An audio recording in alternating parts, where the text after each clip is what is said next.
हाय दोस्तों, आज के इस लेक्चर के माध्यम से हम पढ़ने वाले हैं सर्वाइकल कैंसर, जिसमें हम इसकी definition, incidence, causes, pathophysiology, symptom, treatment, then इसमें किस किस टाइप की सर्जरी होती है, बिल्कुल ही आसान लैंग्वेज में समझेंगे। तो चलिए देखते हैं। तो देखिए, सर्वाइकल कैंसर पढ़ने से पहले आप ये समझिए कि सर्विक्स कहाँ प्रेजेंट होता है। तो मैंने जो फीमेल का यूट्रस होता है, तो इस फीमेल के यूट्रस को 3 पार्टों में डिवाइड करते हैं। इसके 3 पार्ट होते हैं। फर्स्ट पार्ट होता है इसका फंडस, सेकंड पार्ट होता है इसका बॉडी, देन थर्ड पार्ट होता है सर्विक्स। ठीक है, तो जो ये वाला पार्ट आपको दिखाई दे रहा होगा, इस वाले पार्ट को हम सर्विक्स बोलते हैं। ठीक है, अब सर्वाइकल कैंसर क्या कहलाता है, देखिए उसे समझें। तो देखिए, cervical cancer develop in the lining of the cervix. तो जो सर्विक्स होता है, जब इसकी लाइनिंग पर अनकंट्रोल तरीके से, एबनॉर्मल तरीके से कैंसरस सेल्स की यहाँ पर ग्रोथ होने लगती है, और ग्रोथ होने के कारण जब यहाँ पर ट्यूमर का फॉर्मेशन हो जाता है, ट्यूमर बन जाता है, तो उसी कंडीशन को ही सर्वाइकल कैंसर बोला जाता है। ठीक है, ये कहाँ सर्विक्स प्रेजेंट होता है, तो देखिए, the lower part of the uterus that enter the vagina. तो जो हमारा ये यूट्रस होता है, तो यूट्रस का ये लोअर पार्ट होता है, जहाँ से वेजाइना कनेक्टेड होती है, इंटर होती है, और यहाँ पर जब कैंसर के कारण ट्यूमर का फॉर्मेशन हो जाएगा, तो उसे हम सर्वाइकल कैंसर बोलेंगे। आशा है कि आप इतना समझ गए होंगे। इसके बाद देखिए, इंसिडेंस मतलब ये हमें कितना ज़्यादा देखने को मिलता है। तो देखिए, cancer of the cervix is the second most common cancer in the woman world wide. अगर हम पूरे वर्ल्ड की बात करते हैं, वर्ल्ड वाइड की बात करते हैं, तो देखिए सेकंड मोस्ट कॉमन कैंसर होता है जो कि फीमेल में हमें देखने को मिलता है। सबसे ज़्यादा जो फर्स्टली कैंसर देखने को मिलता है फीमेल में, सबसे ज़्यादा वो ब्रेस्ट कैंसर देखने को मिलता है। ब्रेस्ट कैंसर के बाद जो सेकंड मोस्ट कॉमन कैंसर होता है फीमेल को, वो सर्विक्स में होता है। ठीक है, इसके बाद देखिए, world wide approximately 5 lakh cases of cervical cancer diagnosed each year. ठीक है, अगर हम पूरे वर्ल्ड वाइड की बात करते हैं, पूरे वर्ल्ड की बात करते हैं, तो तकरीबन हर साल 5 लाख नए केसेस डायग्नोसिस होते हैं सर्वाइकल कैंसर के। ठीक है, तो ये तो हो गए इसके इंसिडेंस की बात। इसके बाद अब हम समझते हैं इसके कॉजेस एंड रिस्क फैक्टर, मतलब किस कारण से सर्वाइकल कैंसर होता है फीमेल के लिए, वो समझें। तो देखिए, HPV infection, infection with human papilloma virus is the main cause of cervical cancer. अगर सर्वाइकल कैंसर का जो मेन कॉज है, जिसके कारण सर्वाइकल कैंसर होता है, वो होता है ह्यूमन पेपिलोमा वायरस के कारण। अगर इस ह्यूमन पेपिलोमा वायरस के कारण इन्फेक्शन होता है हमारे सर्विक्स में, तो इसके कारण सर्विक्स में कैंसर होने के चांसेस बहुत ही ज़्यादा इंक्रीज हो जाते हैं, बढ़ जाते हैं। तो जो एचपीवी वायरस है, ये मेनली सेक्सुअल एक्टिविटी के दौरान फैलता है। ठीक है, ऑफ रेगुलर पैप टेस्ट, अगर फीमेल रेगुलर पैप टेस्ट नहीं करवाती हैं, तो उनके सर्विक्स में अगर किसी भी तरह की एबनॉर्मलिटी होगी, तो वो असेसमेंट नहीं हो पाएगा। क्योंकि जो पैप टेस्ट होता है, ये पैप टेस्ट सर्विक्स में किसी भी तरह की एबनॉर्मलिटी को फाइंड आउट करने के लिए किया जाता है। स्पेशली कैंसर को असेस करने के लिए ये टेस्ट किया जाता है। कि हर फीमेल को 3 साल में एक बार ज़रूर करवाना चाहिए, ताकि इससे अगर फीमेल के यूट्रस में किसी भी तरह की कोई एबनॉर्मलिटी आती है, तो उसे ठीक तरह से असेस किया जा सके, इसलिए ये करवाना ज़रूरी होता है 3 साल में एक बार। इसके बाद अब हम बात करते हैं स्मोकिंग। अगर जो फीमेल स्मोकिंग का यूज करती हैं, तो आपको पता ही होगा कि जो स्मोकिंग होती है, इसमें हार्मफुल कार्सिनोजेंस का उपयोग होता है। ठीक है, तो उसके कारण भी कहीं ना कहीं कैंसर होने के चांसेस इंक्रीज हो जाते हैं। इसके बाद अब हम बात करते हैं वीक इम्यून सिस्टम। अगर फीमेल का जो इम्यून सिस्टम होता है, जो कि डिफेंस मैकेनिज्म का वर्क करता है, अगर वो वीक है, ठीक है, कमज़ोर है, तब कहीं ना कहीं चांसेस हो जाते हैं कैंसर होने के। इसके बाद अब हम बात करते हैं सेक्सुअल हिस्ट्री। अगर जो फीमेल है, अगर मल्टीपल पार्टनर के साथ सेक्स करती है, या फिर क्या होते हैं बहुत ही ज़्यादा सेक्सुअली इंटरकोर्स करती है, एक्टिव रहती है बहुत ज़्यादा, तो कहीं ना कहीं उसको एचपीवी इन्फेक्शन होने का खतरा बढ़ जाता है, और उसको सर्वाइकल कैंसर में होने के चांसेस बहुत ज़्यादा इंक्रीज हो जाते हैं, उन्हें सर्वाइकल कैंसर हो सकता है। ठीक है, इसके बाद अब हम बात करते हैं using birth control pills for a long time. अगर फीमेल क्या हो रही है, लॉन्ग टाइम से बर्थ कंट्रोल पिल्स ले रही है, मतलब बर्थ कंट्रोल टैबलेट खा रही है, तो कहीं ना कहीं इसके कारण सर्विक्स में कैंसर होने का खतरा बढ़ जाता है।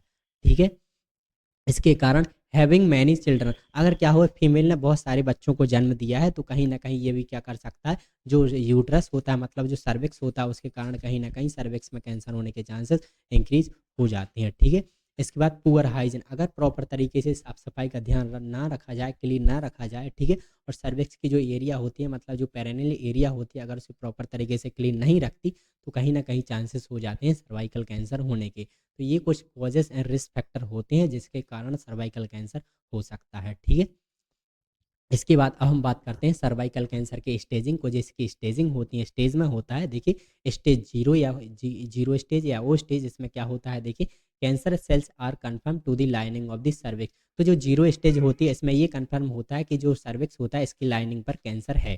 ठीक है, इसके बाद हम बात करते हैं स्टेज फर्स्ट। तो देखिए, cancer cells are confirm to the cervix, तो इसमें पूरी तरीके से क्लैरिफाई हो जाता है, कन्फर्म हो जाता है कि जो सर्विक्स की लाइनिंग है यहाँ पर कैंसरस सेल्स की अनकंट्रोल तरीके से ग्रोथ हो रही है। ठीक है, इसके बाद हम बात करते हैं स्टेज सेकंड की। तो cancer has not spread to the wall of the pelvis of the lower vagina but has grown beyond the cervix. तो जो सेकंड स्टेज होती है कैंसर की, इसमें क्या होता है कि कैंसर अदर ऑर्गन में स्प्रेड नहीं करता है। मेनली जो अगर यहाँ पर हुआ है कैंसर सेल, तो यहीं की यहीं बहुत ही ज़्यादा रैपिडली मात्रा में अनकंट्रोल तरीके से ग्रोथ होने लगती है। ठीक है, बढ़ने लगती हैं। ठीक है, इसके बाद अब हम बात करते हैं स्टेज थर्ड की। तो देखिए, cancer has spread to the lower vagina of the wall of the pelvis और cancer is blocking the tube the carry urine to the bladder. तो जो थर्ड स्टेज होती है कैंसर की, इस थर्ड स्टेज में क्या होता है कि जो लोअर पार्ट होता है वेजाइना का, यहाँ तक स्प्रेड हो सकता है कैंसर सेल्स की, और जो फंडस होता है यहाँ पर भी स्प्रेड हो सकता है। मतलब कि अदर ऑर्गन में स्प्रेड नहीं होता है, यहीं के यहीं क्या होता है, कैंसर बहुत ज़्यादा फैलने लगता है। साथ ही साथ ब्लैडर से जो यूरिन को कैरी करती हैं जो ट्यूब, जिसे हम यूरेटर बोलते हैं, उसे भी ब्लॉक कर सकता है। ये थर्ड स्टेज में ऐसी कंडीशन देखने को मिल सकती है हमें। इसके बाद हम बात करते हैं स्टेज फोर की। तो देखिए, cancer has spread to the other organ area of the bladder. तो इसमें क्या होता है, जब कैंसर फोर्थ स्टेज में पहुंच जाता है, मतलब ये यहाँ पर क्या फैला है, तो लिम्फ नोड के जरिए, ब्लड वेसल्स के जरिए ये अदर ऑर्गन को भी स्प्रेड कर सकता है, अदर ऑर्गन में भी ये फैल सकता है। तो ये स्टेज फोर में देखने को मिलता है हमें। इसके बाद हम पैथोफिजियोलॉजी स्टेप बाय स्टेप समझेंगे कि ये कैसे अराइज होता है। तो देखिए, ड्यू टू इटियोलॉजिकल फैक्टर, हमने जो भी इटियोलॉजिकल फैक्टर देखे, जो भी रिस्क फैक्टर देखे, अगर उनमें से किसी भी कंडीशन अराइज होती है, तो देखिए HPV enter into the cervical cells. तो देखिए, मान लीजिए सेक्सुअल एक्टिविटी के दौरान एचपीवी मतलब ह्यूमन पैपिलोमा वायरस अगर सर्विक्स की सेल्स में एंटर कर जाता है, यहाँ सर्विक्स में आ जाता है, तो उसके बाद क्या होगा, देखिए abnormal proliferation of the cervical cells and occur. तो इसमें कहा होगा जो एबनॉर्मल तरीके से सर्वाइकल की जो सेल्स होती हैं वो अनकंट्रोल तरीके से ग्रोथ करने लगती हैं, बढ़ने लगती हैं। देन उसके बाद क्या होगा, ट्यूमर में डेवलप इन दी कैंसर। तो क्या होगा, फिर कैंसर का ट्यूमर बन जाएगा, यहाँ पर ट्यूमर का फॉर्मेशन हो जाएगा अगर अनकंट्रोल कर तरीके से सेल्स ग्रोथ करेंगी तो। देन उसके बाद क्या होगा, सर्वाइकल कैंसर। देन उसके बाद हम इसे क्या बोलेंगे, सर्वाइकल कैंसर बोलते हैं। ठीक है, इसके बाद अब हम बात करते हैं, चलिए, तो इसके बाद अब हम बात करते हैं क्लिनिकल मैनिफेस्टेशन, मतलब क्या साइन और सिम्टम देखने को मिलेंगे अगर किसी को सर्वाइकल कैंसर होता है। तो देखिए, फर्स्ट एंड सेकंड स्टेज में क्या होता है, सर्वाइकल कैंसर के सिम्टम शो नहीं होते, लेकिन कैंसरस सेल्स की जब ग्रो कर जाती है लार्ज अमाउंट में और cancer third and fourth stage में पहुंच जाता है, तो उसके सिम्टम्स शो होने लगते हैं। तो बेसिकली फर्स्ट जो सिम्टम देखने को मिलता है, देखिए the most common symptom in the abnormal vagina bleeding. इसमें फर्स्ट सिम्टम है एबनॉर्मल वेजाइना ब्लीडिंग। ये क्या कहलाती है, देखिए अगर किसी गर्ल्स या फीमेल को 20 तारीख को मेंस्ट्रुअल पीरियड आते हैं, तो अगले मंथ की 20, 21, 22 तारीख को ही मेंस्ट्रुअल पीरियड आने चाहिए। अगर इसके बीच मान लीजिए 15 तारीख को, 16 तारीख को, 17 तारीख को ब्लीडिंग होने लगती है, तो कहीं ना कहीं ये एक प्रकार का सिम्टम होता है जो कि हमें इसमें देखने को मिलता है। ठीक है, इसके बाद अब हम बात करते हैं bleeding after sexual intercourse. Sexual intercourse के दौरान या सेक्सुअल इंटरकोर्स के बाद अगर क्या होता है, ब्लीडिंग होती है, तो कहीं ना कहीं ये भी एक सिम्टम होता है सर्वाइकल कैंसर का। ठीक है, इसके बाद देखिए menstrual period that last longer and are heavier than before. तो इसमें क्या होता है, जो मेंस्ट्रुअल पीरियड चलता है वो 3 से 5 दिनों का होता है। 3 से 5 दिनों तक क्या होता है, ब्लीडिंग होती है। लेकिन अगर ये लंबे समय तक होती है, मान लीजिए 5 से 7 दिनों तक होती है, 8 दिनों तक होती है, 9 दिनों तक होती है, और जो ब्लीडिंग हो रही है बहुत ज़्यादा हैवी हो रही है, बहुत ज़्यादा ब्लड गिर रहा है, तो कहीं ना कहीं ये सिम्टम होता है सर्वाइकल कैंसर का। ठीक है, इसके बाद अब हम बात करते हैं bleeding after going through menopause. Menopause क्या कहलाता है, जब फीमेल 45 या 50 एज की हो जाती है तो उसके मेंस्ट्रुअल पीरियड आना बंद हो जाते हैं। लेकिन जब मीनोपोज की कंडीशन हो गई है फिर भी अगर उसे ब्लीडिंग हो रही है, तो कहीं ना कहीं ये भी एक सर्वाइकल कैंसर का सिम्टम होता है। ठीक है, इसके बाद देखिए the watery vagina discharge after intercourse. Intercourse करने के दौरान, सेक्सुअल एक्टिविटी करने के दौरान अगर वाटरी वेजाइना से निकलता है, वाटरी डिस्चार्ज निकलता है, तो कहीं ना कहीं ये भी एक सिम्टम होता है। इसके बाद देखिए pelvic and low back pain. अगर पेल्विक पेन होता है फीमेल के, ये लो बैक पेन होता है, सर्वाइकल पेन होता है, तो कहीं ना कहीं ये भी सिम्टम देखने को मिलता है हमें। साथ ही साथ पेनफुल सेक्सुअल इंटरकोर्स, मतलब सेक्सुअल एक्टिविटी के दौरान, सेक्सुअल इंटरकोर्स के दौरान बहुत ज़्यादा पेन होता है, दर्द होता है, तो ये भी एक सिम्टम है। साथ ही साथ पेनफुल यूरिनेशन, फीमेल जब यूरिन पास आउट करती है तो यूरिन पास आउट करते समय बहुत ज़्यादा दर्द होता है, तो ये भी एक सिम्टम है। साथ ही साथ वेट लॉस, अगर फीमेल का एकदम से वेट लॉस होने लगता है, वजन कम होने लगता है, तो कहीं ना कहीं ये भी एक सिम्टम होता है कि इसका सर्वाइकल कैंसर का। ठीक है, तो सर्वाइकल कैंसर होते हैं तो मेनली फीमेल में ये सिम्टम देखे जा सकते हैं। ठीक है, इसके बाद एनीमिया। एनीमिया इसलिए होगा क्योंकि अगर हैवी एकदम से ब्लीडिंग होती है, बहुत ज़्यादा ब्लीडिंग होती है मेंस्ट्रुअल पीरियड के दौरान, तो कहीं न कहीं क्या होगा, आरबीसी की डेफिशिएंसी होगी, जिससे क्या होगा, एनीमिया की कंडीशन होगी। तो ये सिम्पटम्स हमें मेनली देखने को मिलती हैं एक फीमेल में अगर किसी को सर्वाइकल कैंसर होता है तो। इसके बाद अब हम बात करते हैं डिटेक्शन एंड डायग्नोसिस, मतलब इसका कैसे डायग्नोसिस किया जाता है, ठीक है? तो फर्स्ट है इसका पेल्विक एग्जामिनेशन। फर्स्ट तो पहले पेल्विक एग्जामिनेशन करना होता है प्रॉपर तरीके से। इसके बाद पेप स्मीयर टेस्ट। पेप स्मीयर टेस्ट हमने अभी आपके लिए बताया था कि सर्विक्स में किसी भी तरह की एबनॉर्मेलिटी को फाइंड आउट करने के लिए, स्पेशली कैंसरस सेल्स को असेस करने के लिए, ये पेप स्मीयर टेस्ट करवाना होता है हर फीमेल को। अगर जो 3 साल में एक बार इसे ज़रूरी होता है करवाना। ये क्या किया जाता है, इसमें स्पेकुलम या फिर थोड़े से एक छोटा सा ब्रुश लिया जाता है, उसकी हेल्प से सर्विक्स या सर्विक्स के पार्ट से क्या होता है, टिश्यू और सेल्स को लेकर के लेबोरेटरी में उसका असेसमेंट होता है, असेसमेंट किया जाता है प्रॉपर तरीके से। अगर कोई एबनॉर्मेलिटी आती है तो इस टेस्ट में उसका असेसमेंट हो जाता है प्रॉपर तरीके से, ठीक है? इसके बाद हम बात करते हैं कोल्पोस्कोपी। कोल्पोस्कोपी में क्या करते हैं, कोल्पोस्कोप का यूज करके क्या करते हैं, जो वेजाइना होती है, जो यूट्रस होता है, ठीक है, जो सर्विक्स होता है, उसके पार्ट को प्रॉपर तरीके से विजुलाइज किया जाता है, देखा जाता है। इसमें कि भी किया जा सकता है इस कोल्पोस्कोपी के माध्यम से, ठीक है? बायोप्सी में आप जानते हैं कि इसमें क्या करेंगे, सर्विक्स की जगह पर थोड़े से टिश्यू और सेल्स को लेकर उसका लेबोरेटरी में प्रॉपर तरीके से डायग्नोसिस किया जाता है, असेसमेंट किया जाता है सेल्स और टिश्यू का, ठीक है? इसके बाद कुछ ब्लड टेस्ट भी करवाने होते हैं, ब्लड टेस्ट के जरिए भी असेसमेंट होता है, ठीक है? इसके बाद CT scan of the pelvis and abdominal. Pelvis area का और एब्डोमेन एरिया का प्रॉपर तरीके से सीटी स्कैन करवाना भी जरूरी होता है, ठीक है?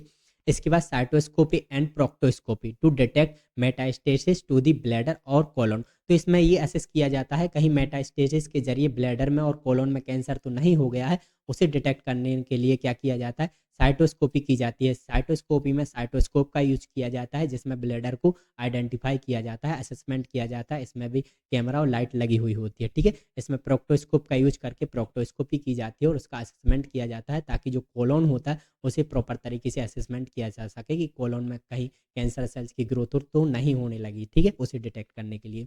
ये बात, अब हम बात करते हैं मैनेजमेंट की। तो देखिए, management is the mainly depend on the stage of the cancer. तो इसमें ये डिपेंड करता है कि कैंसर किस स्टेज में है, ठीक है? तो उसके अकॉर्डिंग ही उसका मैनेजमेंट किया जाता है। जैसे कि pre invasive management. Pre invasive management का मीनिंग ये होता है कि कैंसर अभी फर्स्ट एंड सेकंड में ही है, वो थर्ड एंड फोर्थ स्टेज में नहीं गया है, मतलब वो ज़्यादा नहीं फैला है। तो इसमें क्या करते हैं, लेज़र सर्जरी। लेज़र सर्जरी एक इन्वेसिव प्रोसीजर होता है, इसमें हाई एनर्जी बीम का यूज किया जाता है एबनॉर्मल सेल्स को रिमूव करने के लिए, उन्हें डिस्ट्रॉय करने के लिए, ठीक है? इसके बाद क्रायो सर्जरी।